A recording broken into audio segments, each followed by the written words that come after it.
Technical fouls are fouls of a less serious nature that involve some sort of unfair advantage. So when a player commits a technical foul, it pretty much means he did something illegal to gain an advantage on another player.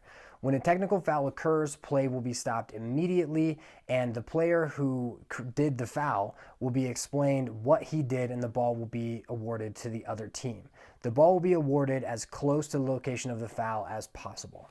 Technical fouls include crease violations and goalie interference, holding, illegal offensive screening, illegal procedure, conduct foul, interference, offside, pushing, stalling, warding off, withholding the ball from play, and raking the ball. The crease violation and keeper interference section of the U.S. Lacrosse playbook pretty much talks about what should happen and how the rules should be applied if the defensive team has the ball and there is an infraction. But just so we cover all of the bases, we have to make sure we know that at no point in time can an offensive player step in the other team's crease. So if we're playing offense and a player on our team steps in the crease, it'll be a technical foul, the whistle will blow, and the ball will be awarded to the other team. But so the U.S. Lacrosse rulebook talks about what should happen if the defensive team has the ball. If one of our players does step in the crease when the other team has the ball, it will be a play-on situation and there will be a flag down, which is going to be a technical foul. So if you can think about a scenario for this, if a goalkeeper is running around the crease and an offensive player riding him runs through the crease, it will be a flag down, but it will also be a play-on situation. Any crease violation or goalie interference call that happens that is not a technical foul in nature will result in a play-on. And so if the goalie already has the ball and he's throwing an outlet pass and the outlet pass is caught and their team clears it across the midfield line, then the play-on will be over and nothing will happen. But if that outlet pass is dropped, the whistle will blow and the goalie who threw the ball's team will be granted possession over the midfield line. If the play-on happens when the goalie does not have the ball and the goalie picks the ball up, the play-on will be over right then. An illegal hold can happen in a multitude of ways, and here are some of the examples.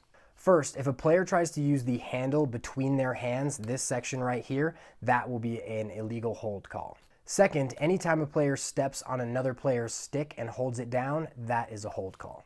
The third example of an illegal hold is if a player tries to hold a player with his stick. So if I'm defending a player and a player is right in this area and he's trying to move that way and I'm holding him back with my stick, that is an illegal hold. And with that, the fourth example of a hold actually happens if a player is trying to move and I am holding him against my body with my stick. So I cannot hold him against my stick and I cannot hold him if he's trying to move away. The fifth illegal hold that we have is if I try to hold a player with my hand off of the stick. So I have to have both hands on my stick to do a legal hold, and if I take my hand off and try to hold with this hand, that is illegal. The sixth illegal hold is if I try to hold the cross of an opponent with any part of my body. So I can't grab their cross with my hand and I cannot step on their stick. The seventh and final illegal hold happens on the face-off, and it pretty much just states that I cannot pin another player's head down during the face-off. So if I lose a face-off and my stick is on top of theirs, I'm not allowed to hold their stick on the ground. To go over an illegal offensive screen, first let's talk about what a good screen or good pick is. A good pick happens when my feet are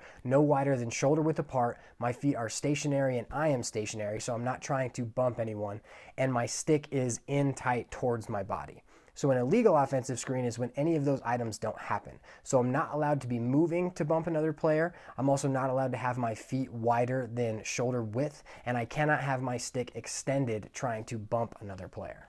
Illegal procedure is any action on the part of the players or substitutes of a technical nature that is not in conformity with the rules and regulations governing the play of the game. Rather than narrate every single illegal procedure call, I'm just going to put them on the screen and scroll through them. So at any point in time, if you want to stop and read the illegal procedure rulings, you can. Conduct fouls are given mostly to coaches and for the following reasons. First, a coach is not allowed to go on the field, and this is one that I have to work on a lot, and all of my assistant coaches and players know that at any point in time, if I am on the field in any type of manner, they have the ability to come and get me off of the field. The second conduct foul can happen if any other personnel is within the coaching area. The only people that are allowed in the coaching area is the coaches. The third type of conduct foul is if any person associated with the team, whether it be a player, parent in the stands, a coach, or anybody else who has an electronic device that is radioing in information to a player on the field. So you can't have an earpiece on the field and be communicating with the player. The final conduct foul is if any person associated with the team commits any type of misconduct towards an official. Interference is when any player impedes the movement of another player when that player does not either have the ball or is within 3 yards of the ball, whether it is on the ground or in flight. A team is considered offsides when they have more than 7 players on the defensive side of the field or more than 6 players on the offensive side of the field. If at any point in time that happens, that team is considered offsides. There are a few ways that we can incur a push technical foul. The first of which is any push or thrust that is done to the rear of an opponent. That is a push from behind. That is a technical foul. The second way a push can incur is if we incur a violent blow. So at no point in time should we be hitting players with a lot of force. Contact should be made and then a push off should be done to be a legal push. An illegal push is anything that does not meet these specifications. First, it must be above the waist and below the neck and be to the front or side of an opponent.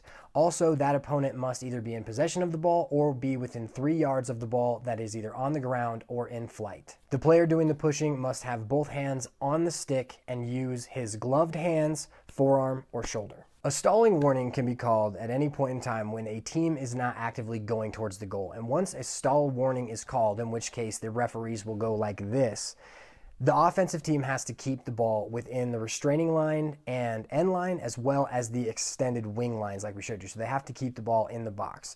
The stall warning will end if a goal is scored or the defensive team gains possession of the ball. If at any point in time a player on the offensive team that is within the stall warning steps outside of the box parameters, the ball will be awarded to the other team. During the last 2 minutes of a game, the stall warning is in effect for the team that is winning as long as they are winning within 4 goals. So if they have a 5th goal, there is no need to have a stall warning within the last 2 minutes. Warding off happens when any player who has possession of the ball uses his hand or arm to push off the stick or body of another player. So whether or not you have both hands on the stick or have one hand on the stick, you cannot push off. A lot of players that are playing nowadays do really good job of having both hands on the stick and using their elbow to manipulate the stick checks of another player, and that is now illegal.